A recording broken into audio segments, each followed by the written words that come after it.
Welcome to True Crime Garage. Wherever you are, whatever you are doing, thanks for listening. I'm your host, Nick, and with me this week is Abe Froman, the Sausage King of Chicago.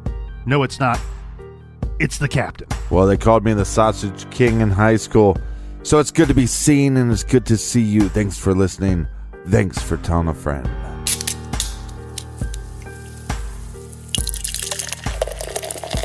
This week we are drinking Awestruck Dry Apple Oak Cider from Awestruck Ciders. Experience the beauty and complexity of fermentation with this sessionable cider. It's smooth, baby. Garage grade 3 3/4 bottle caps out of 5.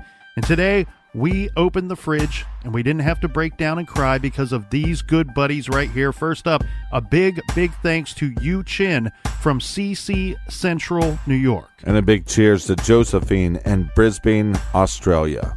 Next up, a cheers and many thanks goes out to Diane R. in San Francisco. And a big nice jib to Lisa Liu in Camarillo, California. And Captain, here's a long-distance cheers and a big high-fiver to Rune in Kristiansand, Norway, and a cheers to Mary in Nova Scotia, Canada. Thanks to everybody from all over the globe for going to truecrimegarage.com and contributing to this week's beer fund. And while you're at the website, check out our store. We have some new t-shirts for sale. I think you're going to dig them. Also, for all of our old episodes, check us out on the Stitcher app. They're exclusively on the Stitcher app. And check out our weekly show, Off the Record. And that is enough of the business. All right, everybody gather around, grab a chair, grab a beer. Let's talk some true crime.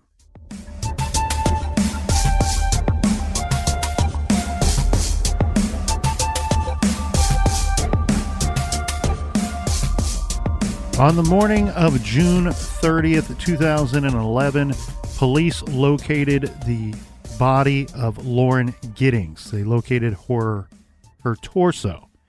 And we talked about the events that took place that morning. We talked about the initial stages of the investigation. It was once a missing persons case, and then, unfortunately, they found her torso. Yeah, I believe they were able to do a DNA test with her mom to determine that the body was actually Lauren's. At 2:15 p.m., a handler and 2 cadaver dogs arrived on the scene and started their search of the area. Now, forgive me, Captain, for being graphic, but all they have found so far is a torso, and they are looking for the remaining parts and also looking to see where some of the remains may have been concealed, moved, and so on. Right, and like I said, we know that half of the trash was actually picked up, so they started thinking that maybe if her torso was found in one trash bin, that maybe other parts would be found in different bins. The two dogs, this is Cinco and Chance. They hit on 8 locations, and these locations are as follows. They hit twice at Lauren's apartment. This was just outside of the front door and in her bathroom.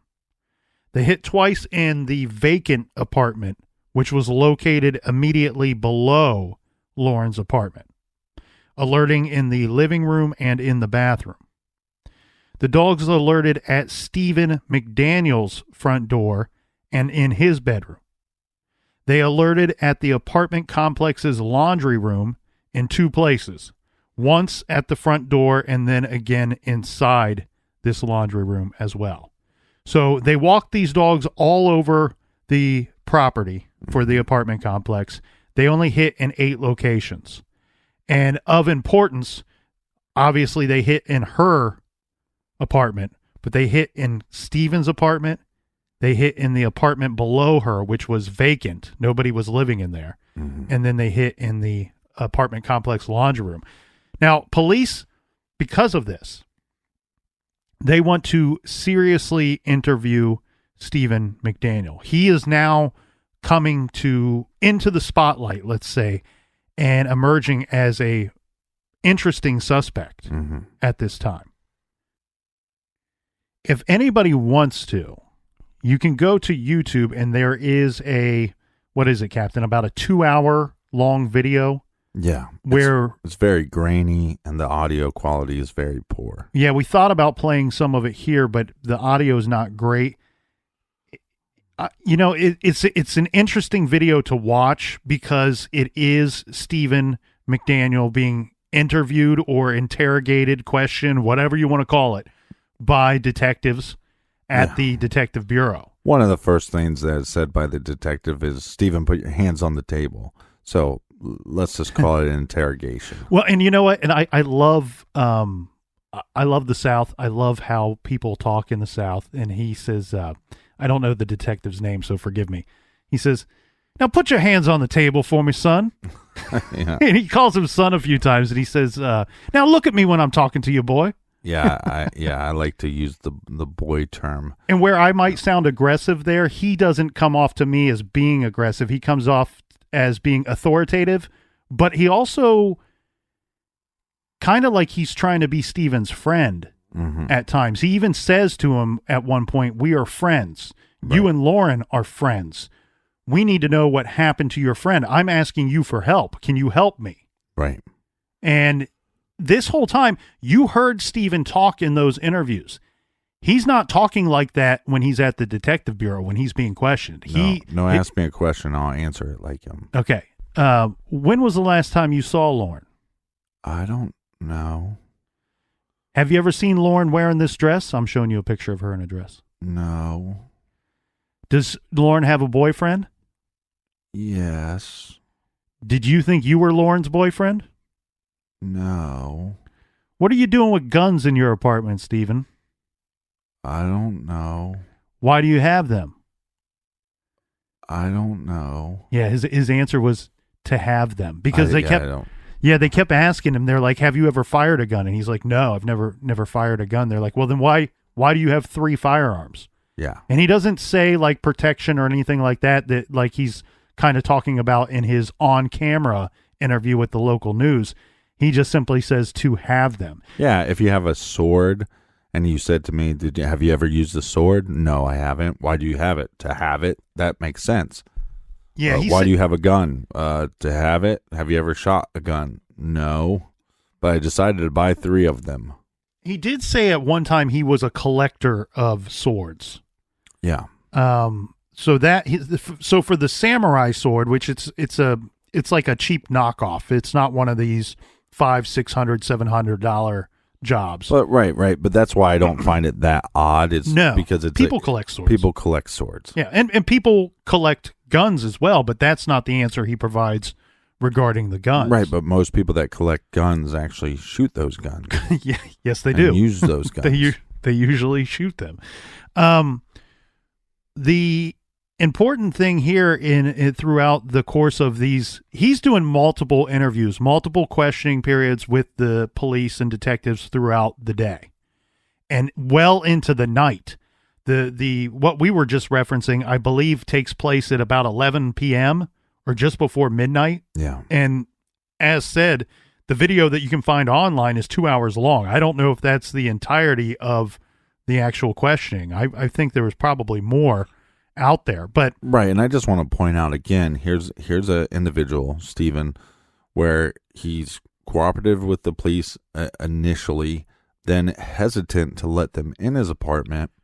And then obviously, I'm guessing that they obviously, once they found the body, that they got the rights to search apartments. And that's when they brought in the cadaver dogs. But now you're down at the station and you're a law student and they're asking you these questions where you should assume you're a suspect and he's not asking for a lawyer. Yeah. To be clear regarding the cadaver dogs, I don't think that that's technically the handler's term for these dogs, but that's what the state documents would refer to these dogs as cadaver dogs. Okay. And in the documents, they say, for a lack of a better term, that's what they were going to call them to just keep it simple. And that's what I refer to them as here. With the cadaver dogs and regarding these earlier searches, these are all permission was granted by the residents in each situation.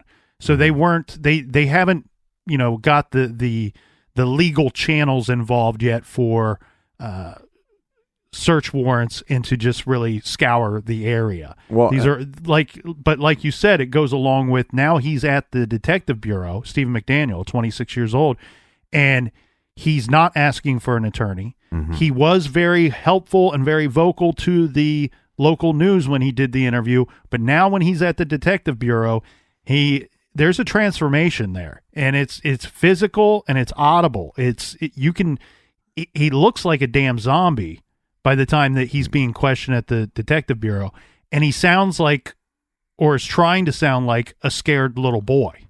Yeah, I mean, I think this is him acting again or pretending again. Yeah. At some point during this interview, the detective notices a red mark on Stephen's face. This is near his nose, and he asks Stephen if he has any other marks on him. And Stephen shows him that he has 2 scratches on his abdomen. That is troublesome for Stephen, and it's interesting to detectives because now we have this guy who looks like he might have been in some kind of physical altercation. Yeah. And this is a guy that's pretty much, for the most part, holed up in his apartment, staying in there. According to him, he's studying, and he hasn't seen Lauren in, I believe he says in this interview, 1 to 2 weeks. Okay. This is where things get very weird. Mm-hmm. Go down the weird road with me, the weird path. Always. So, holding hands.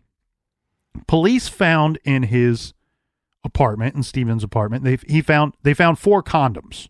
Mm. Now, that doesn't seem like that big of a deal. However, he has told the detectives through the course of his interviews that he is a virgin and that he is happy to be a virgin. He's saving himself for marriage. Yeah, but you again, you could explain that away. You're on campus, they're passing them out for safe sex, and you grab a couple, and no big deal.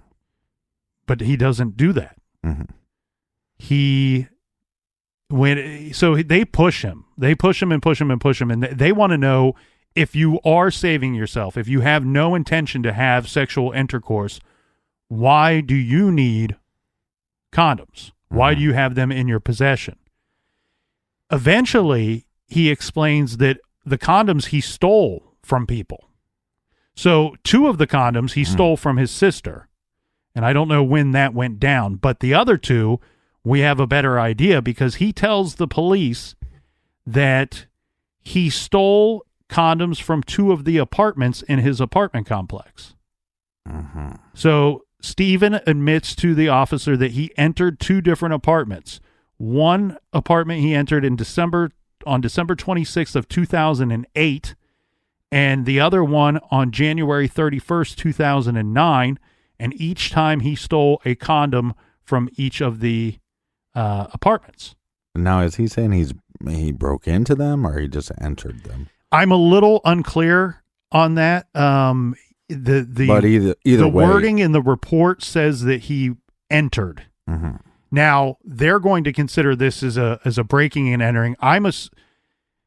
They find a master key in his apartment. Eventually, they've not located that yet. Right. But this master key will allow him into a lot of different places throughout that apartment complex. Creep. And so when they say entered, I'm guessing that he has either told them that he has this key or they've figured out that he didn't break into the place. He just unlocked the door and went in. Right. And the thing here is, Captain, by this point, even before they get this weird information about the condoms, they believe Stephen knows more than what he's telling them. They believe he may have killed Lauren Giddings. Yeah. He's their number 1 suspect. Once he explains to them that he took condoms from other apartments, they go, okay, cool. Thank you for telling us that. We are going to arrest you for burglary. We're going to arrest you for burglary, and now we have a legal reason that we can hold you. We need to try to build this murder case against you because all we have right now is circumstantial evidence and our suspicions. Now, when Stephen is arrested for the burglary. And hold on. Go ahead. And your creepy stare and your creepy demeanor. And and all the weirdness about you, or, this adds to it. Right. Stephen McDaniel's maternal grandfather, this is Hollis Browning, who he was very close with Stephen. He hired an attorney for his grandson to represent him regarding these burglary charges. Browning was in his 80s at the time. He was very close to Stephen, as I said. This attorney that he hired is Floyd Buford, who practices both criminal and civil law. From my understanding, Buford is a well-known, well-respected attorney in these parts. Yeah. So this is not a public defender, or this is not someone who does not know what they are doing. This is considered a high-level, high-priced, good attorney. Hollis Browning had a lot of hopes for his grandson, a lot of high hopes for the boy that he doted on. Well, heck, he was in law school. Yes, he was hoping that the young man would land a legal job, get married someday. He, in fact, was planning to pay... He'd be able to use those condoms. You're right. He was, in fact, planning to pay his grandson's first month's rent once Stephen passed the bar exam and found a new place to live. Right. Now, you had mentioned search warrants. It was after all of this questioning that goes down that they did, in fact, get the proper warrants. So it was on July 1st. They're questioning him late into the night, after midnight, from June 30th. Mm-hmm. Now we're into July 1st at 1:50 a.m. in the morning. Police obtained signed warrants from Judge Enos for... not to be mistaken with Judge Penis. Well, it might be Ennis. I'm having trouble reading my own writing. Mm. The warrants that they received from the judge were for Stephen's apartment, for his car, for his body, for his DNA, for his hair, for his fingerprints, for his fingernails, and for full body photographs. So what do they find during these searches? Okay, so let's get the photographs out of the way. That is simply to document these potential injuries, the scratch marks that they had already observed. Right. Okay. Regarding what they find in his apartment, we already talked about the one master key. They find two keys that are of concern. One is a master key to the apartment complex. The second one is a key to Lauren Giddings' apartment. Oh, great. They find a shirt that, remember we said the torso was found with pink jogging shorts on? Mm-hmm. I want to be very clear. The torso's wearing these shorts. That's the only clothing on the torso. There's nothing under the shorts. The shirt that they found, they can't 100% state this in 100, it's not a confirmed fact, but it matches the jogging shorts. Right. So it's believed that it's the pair. It's one of the pair to this jogging shorts. Very suspicious thing to find in his apartment. Yeah. In Lauren's apartment, they determined that on some of the walls, somebody had applied fresh paint to some of the walls. And it's believed that whoever did this was painting over blood or other types of evidence. Yeah. The police discovered a large bloody sheet in a washing machine at the apartment complex's laundry room. They found a hacksaw with human flesh on it. It was found in a locked storage closet in the laundry room. Now, this apartment complex, like many of them, have a laundry room, a laundry facility.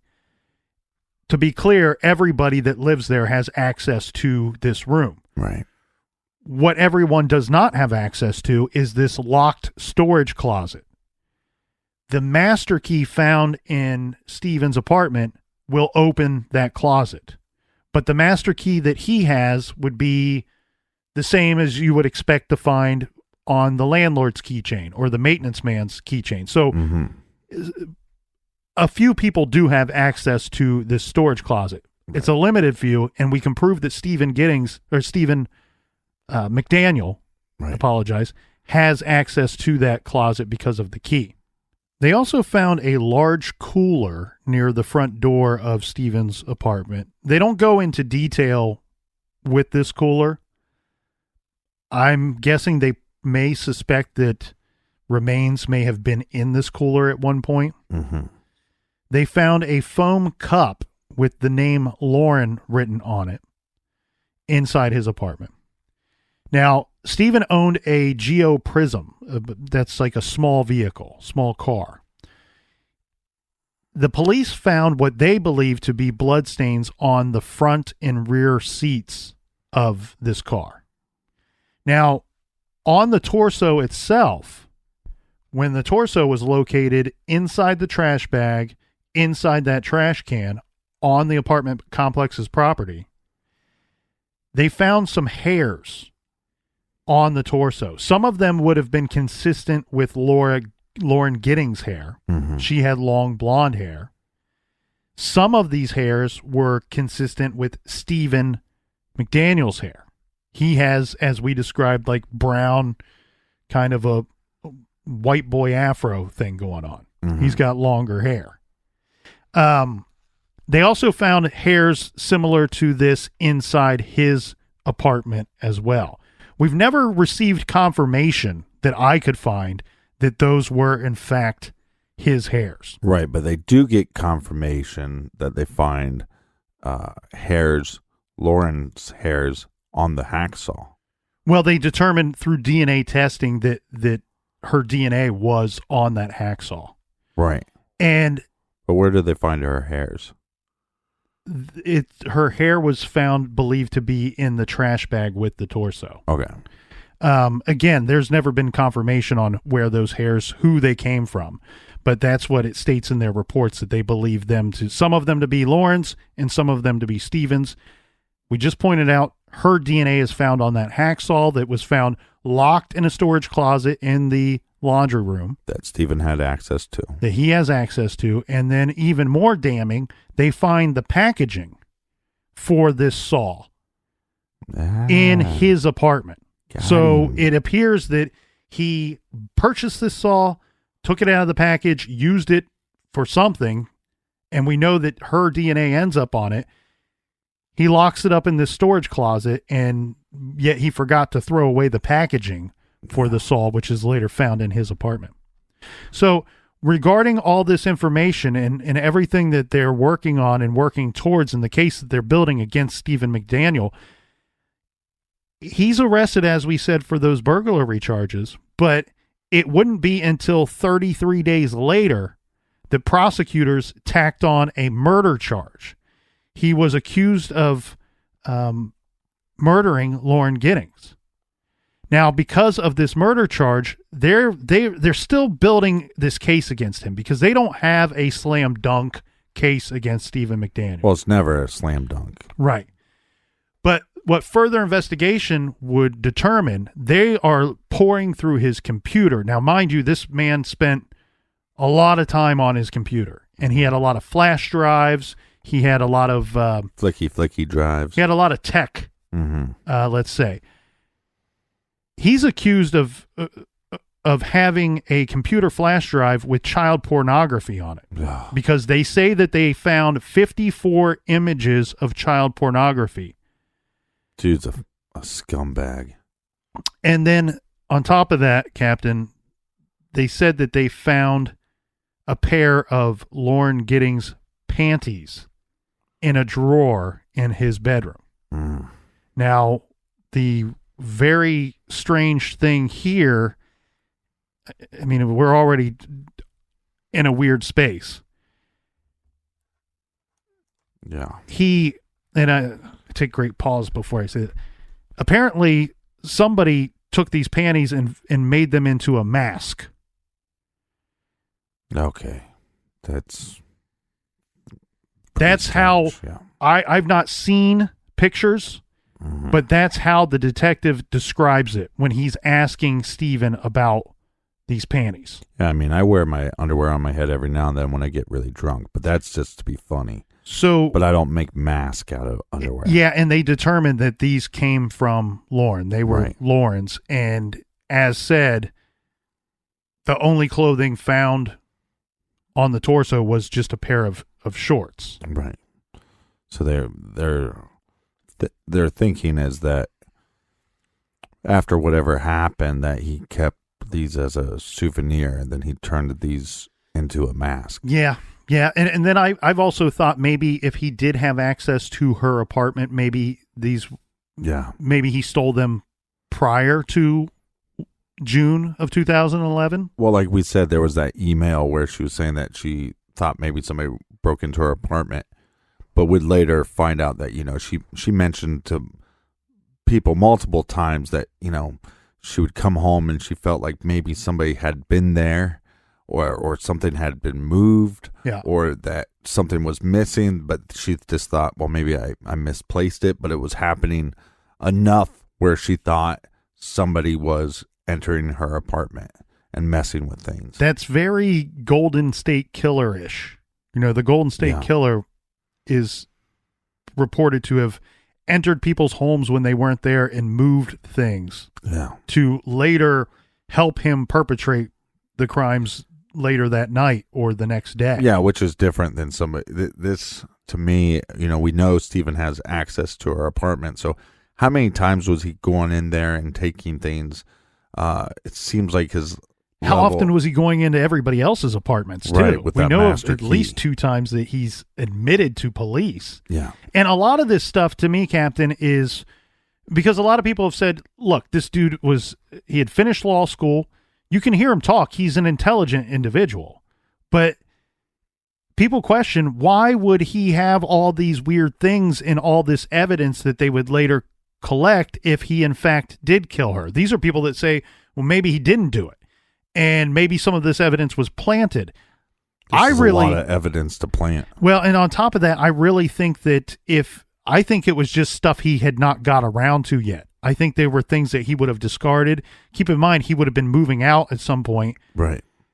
I think it was just things he had not got around to yet. And when he was pushed by police, by detectives who he may have thought at one point that he was smarter than them. We know that he interned at the prosecutor's office at one point. So maybe he felt that he could outsmart police if he had to.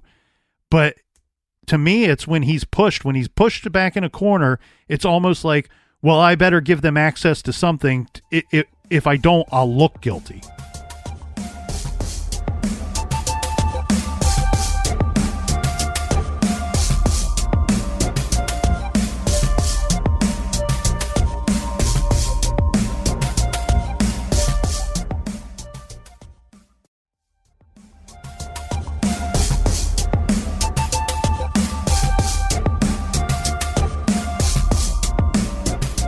All right. Cheers, mates. Cheers to you, Captain.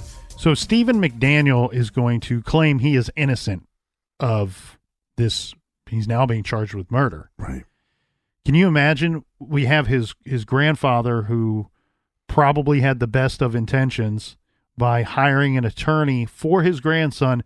He hired this attorney for his grandson when his grandson was charged with burglary. Mm-hmm. After hiring the attorney, you find out that, okay, he's now going to be charged with possession of child pornography and for murder. So this attorney is going to continue to represent Stephen. And as said, Stephen is going to claim that he is innocent of these charges. It takes quite some time for this thing to get to trial because, as said, the police are going to continue to build a case against him. The prosecutor is going to continue to build a case against him. One thing that happens is we have a former roommate of Stephen's who comes forward to law enforcement, and he's got a story to tell law enforcement. Yeah, once upon a time, there was a creepy man that liked to play flicky flicky. Well, I'll read from the court documents what You don't have to. I just told you the story. Statement was. So it says, this individual shared a dorm room with McDaniel during the fall of 2007 while the two were students at Mercer pursuing their undergraduate degrees. Mm-hmm. The roommate related the following information regarding conversations he had with McDaniel during that time. He is a self-proclaimed psychopath.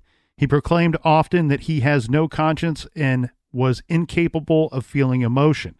He talked almost nightly about how he would go about the perfect murder. He would wear shoes that were too small. He would do something to make him appear bald so that people wouldn't point him out because of his big hair. He detailed different scenarios all of the time. In fact, I was scared sometimes. That said, Stephen liked and trusted me, and I knew that. That's why I felt safe enough to stay where I was. I couldn't pick my own lock in my room. I tried several times just to see if I could do it. Stephen could do it in under 10 seconds. He demonstrated it to me once just to show how easily he could get to me if he wanted, and then he grinned. When I responded that I was twice his size, he told me he would use chloroform so that it would not matter how big I was. What Stephen relishes is power. He'll tell you, you don't have to ask him. Everything he does is the result of a power play. He is an odd duckling who looks weak, but has one of the sharpest minds I've ever seen. Stephen said if he killed someone, he'd do it in a way to establish dominance over them. He always said he wanted to feel the power of having someone's life in his hands. He said he wanted them to beg and then to take it. I'm not sure what he did here, but he once said if he did kill someone, he'd dismember them, soak them somehow, then scatter the parts through the woods so that no one would ever find them. He was convinced he was smarter than everyone else and often bragged that if he did murder someone, that he'd never get caught. Yeah, and now we're seeing this play out in real life. The document goes on to say, when I heard the news about the murder in Macon and heard that Stephen was somehow involved, I watched the interviews he gave to the news media at the scene. While watching one particular interview, it struck me that Stephen's tone of voice, demeanor, and hand movements were not Stephen's normal mannerisms, but instead nearly mirrored dialogue which he gave during a theater performance when we were both undergraduates at Mercer University. I also recalled when seeing this, he informed me that he had no interest in the theater, but wanted to test himself to see if he was believable when telling a story. Yeah, what I told you is bad acting. Right. But now we're seeing that it's probably practiced. Right. That he has schooled himself and educated himself in a way to fool some people. But probably to eventually carry out his fantasy. His murderous fantasy that he has. Now, look, this is where it gets a little tricky though, because you have this individual and we have some evidence against him, right? Yeah. And it's piling up. But we all know some friends of ours that were maybe picked on in school, maybe bullied, that maybe are just a little strange. And instead of being nice and trying to get people to like them, they push back by being weirder. Well, if I'm just even more weird, then they're not disliking me. They're disliking this weird character that I'm presenting to them. So when you're looking at this case, this is at the point to me where you go, well, all signs are pointing to this guy's guilty. But as we're researching, I said, let me hold back a little bit, maybe some of this stuff was planted, but this is where it gets a little strange. And it's the icing on the cake, let's say. They find a USB drive in his apartment. The cops believe that it was a USB drive from Lauren. It was hers that it was a bunch of photos of her. I actually don't believe it was Lauren's thumb drive. I think it was actually Stephen's. And when he was going into her apartment to mess around with things, that he went onto her computer and pulled off whatever pictures he could find. Mm-hmm. Some of these pictures were posted online, but most of these were just private pictures on her own computer.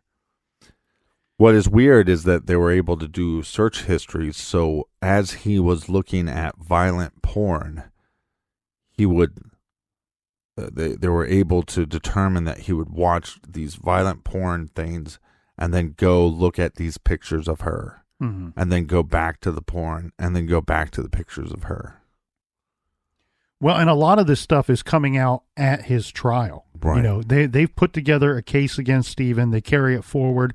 One other thing that came out in court, well, actually, we'll get to two, but first, this is from District Attorney Greg Winters. He read this in court out loud. This is a graphic and profane post in which McDaniel allegedly wrote about an encounter with an attractive acquaintance.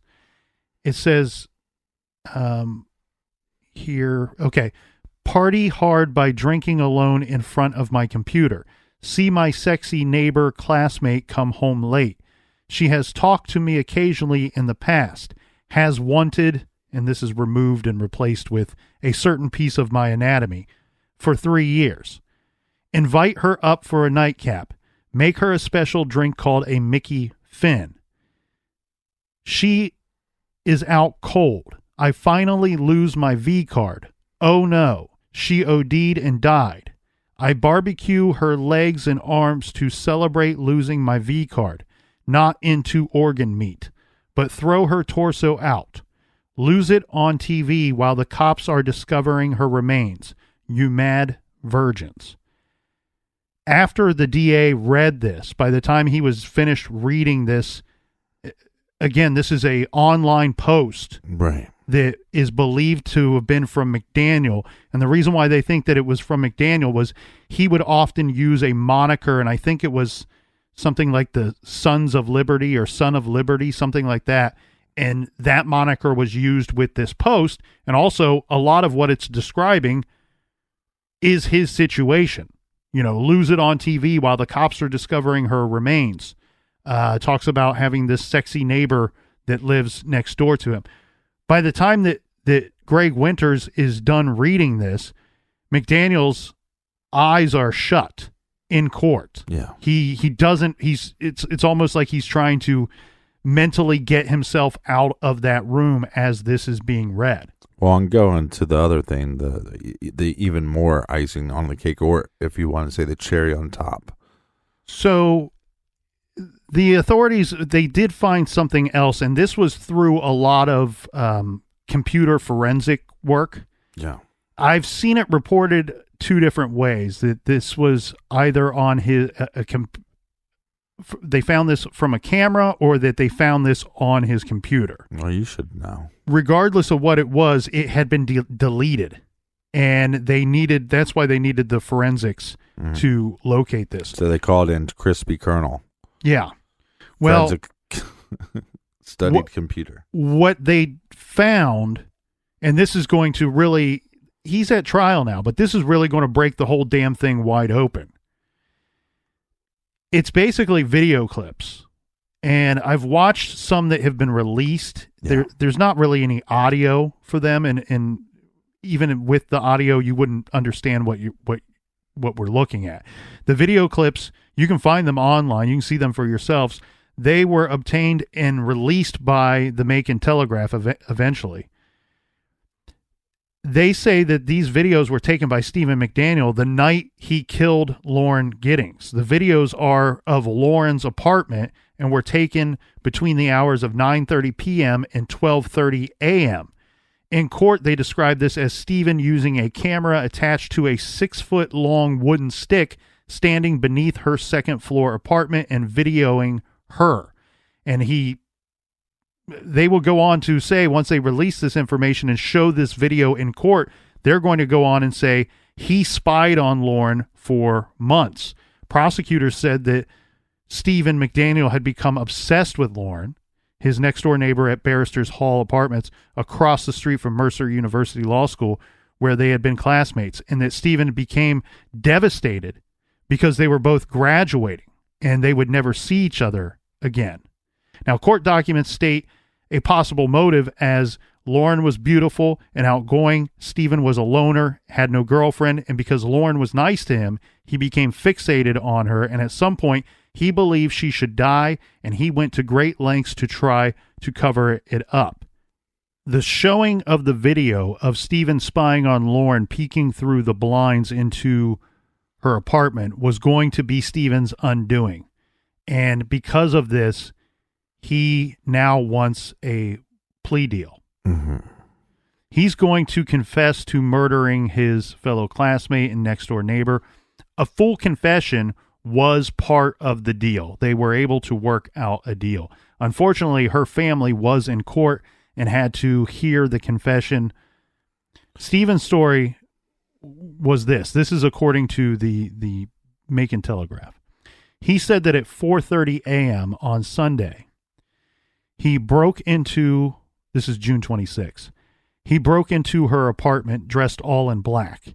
He used the master key to get into the apartment. He stood there watching her sleep before he startled her awake.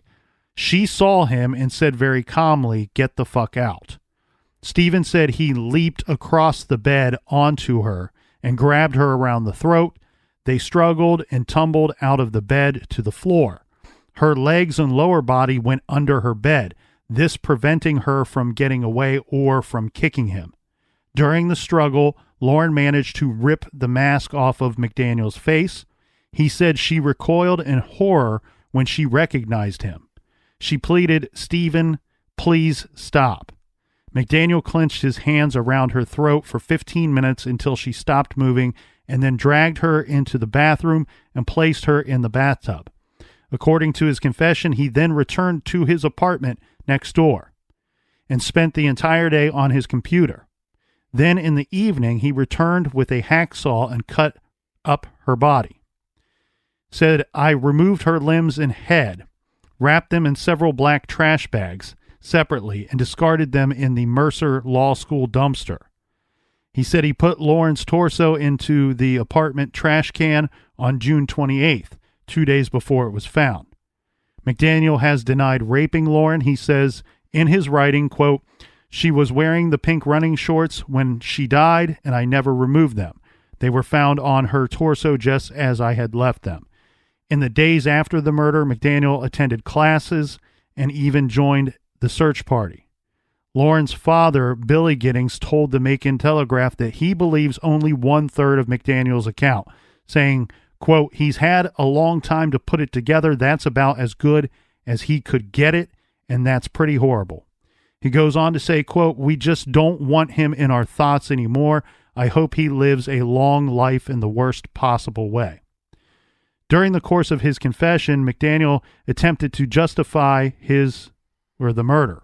Yeah. He described himself as a divided mind, unable to account for how he could have committed these horrible acts, and that at the same time he was also able to carry on daily routines. He went on to say, quote, "It's difficult for me to explain why I killed Lauren and attempted to conceal my deed the way I did. I know that it was very wrong. I'm not delusional or without all morals or decency. Something in my makeup, my psychology, my neuropathy, my own particular pathology, perhaps, must explain it." He expressed remorse according to the newspaper, saying he grieves Giddings daily, but doesn't expect forgiveness from her family. He said, "If I could take it back, I would." So since he is pleading guilty and confessing, then what is his sentencing? Well, he ends up getting life with the possibility of parole. He is eligible to request parole in 2041, but District Attorney David Cook said, quote, "I fully expect Stephen McDaniel will spend the rest of his life behind bars." Now, just a little over a year ago, Captain, there was a habeas corpus proceeding. This was not whether McDaniel murdered or dismembered Miss Giddings. This was asking the judge if McDaniel's rights were violated, whether his guilty plea was voluntary, and whether his lawyers, according to this article, a pair of the brightest criminal defense minds in the region, if they somehow failed him. one thing that was pointed out during this whole situation, and I think it's very funny, but it's very accurate. Many people have stated this was a chance for Stephen McDaniel to step into a courtroom and play lawyer. McDaniel claims in part that searches of his apartment were improper and that he was despondent, catatonic even, and in no state to allow searches or provide statements to law enforcement.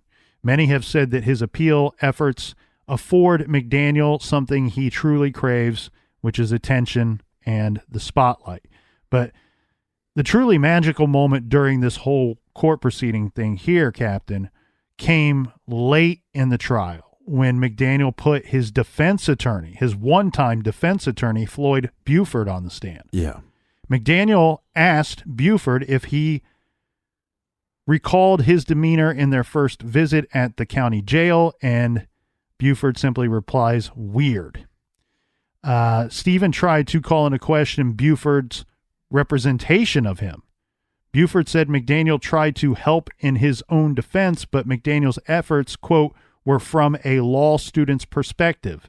As the article puts it, then Buford took off the gloves, saying, now keep in mind, he is addressing Stephen McDaniel, who put him on the stand and is questioning him. Buford says, quote, you've never been in a courtroom in your life. We called the shots, not you. You started off facing the death penalty. You ended up receiving a life sentence with the possibility of parole. You didn't want to go to trial. You wanted to plead guilty. Buford revealed that after being confronted with the finding of the video showing McDaniel spying on Lauren on the night that she was murdered, McDaniel broke down and confessed the killing to his attorneys. Right. Buford, with the judge's blessing, recalled the moment from the stand, how McDaniel described the murder in full, saying, quote, up until the last couple of weeks of your case, I was strongly in your corner, believing you were innocent. I felt you were innocent, but this evidence that came in, that was very important. Buford went on to tell the graphic and detailed jailhouse confession that McDaniel gave to him and co-counsel Franklin Hugh about how you killed Lauren Giddings and how you went about decapitating her or carving up her body, how you even sat down and cut off every finger and bone and appendage on her hands and then threw them all in the toilet and flushed it all at one time. Buford said that coupled with the information authorities discovered on McDaniel's computer, including what he says is, quote, the most horrific child pornography, as well as internet searches for sex with dead people, all of this prompted what was very much in McDaniel's best interest, requesting and taking a plea deal. That the whole appeal thing does not make McDaniel look any better. It does not clean anything up for him. In fact, McDaniel went on to lose this appeal. And it's awful because here's this monster of a person living almost this hermit life, having these fantasies, and people not seeing the warning signs, mm-hmm. or seeing some warning signs, but not speaking up about them. And then you have, on the other hand, Lauren, which is a beautiful person, a smart person, very driven, was actually nice to Stephen, this guy that a lot of people found odd. Mm-hmm. And for him to want to sit there and try to play the system. And at the end of the day, her family, they were never able to find other parts of her remains mm-hmm. to have a proper burial. Yeah, I don't know what he was hoping to achieve with this appeal, but I think what these people suspect is probably accurate. What he's hoping to achieve is attention and to put himself in the spotlight. Right, but he also thinks he's smarter than everybody. So, he sits there and brags years before, if I do this, I won't get caught and I'll do this. Well, the thing is, you try to live out your fantasy and you got caught. Well, and that's why I went through Buford's quotes of things that he said to Stephen while he was forced to be on the stand because Stephen called him to the stand. And I loved hearing his former defense attorney really just call the shots and say, look, man, what are you appealing here? We did everything for you. We did things that were in your best interest, whether you understood them at the time or not. It doesn't matter. Right.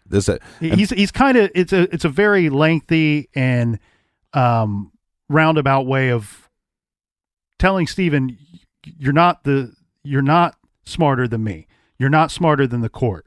You're not the smartest guy in the room. In fact, you're very dumb, and you're in a very dumb situation. And what happened? Right. And what happened was they caught this evidence. Like I said, it was the cherry on the top of the pile of a mountain of evidence. And when that happened, and when you had to realize yourself, Stephen had to realize himself, I'm not that smart. I'm not all these things that I thought I was. Whether you say there's two sides of you, even the evil side of you realized you ain't that smart. And then that's when you confess to your lawyers. So, And he's 100% a complete psychopath.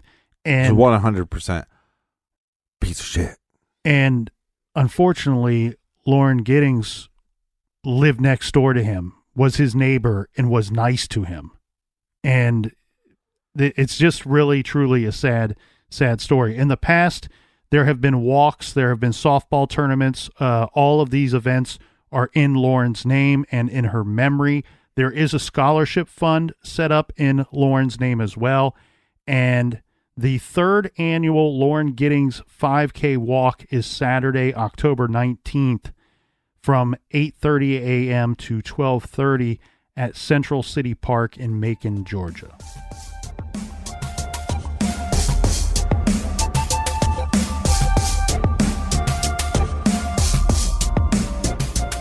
You can go to truecrimegarage.com and check out our recommended page. We have all kinds of recommendations there for you. This week, a little recommended reading. We are recommending Hello, Charlie, Letters from a Serial Killer by Charlie Hess. You'll want to check that out. And while you're at our website, make sure you check out the store page as well. Thanks, everybody, for listening this week. Join us back here in the garage next week. Until then, be good, be kind, and don't litter.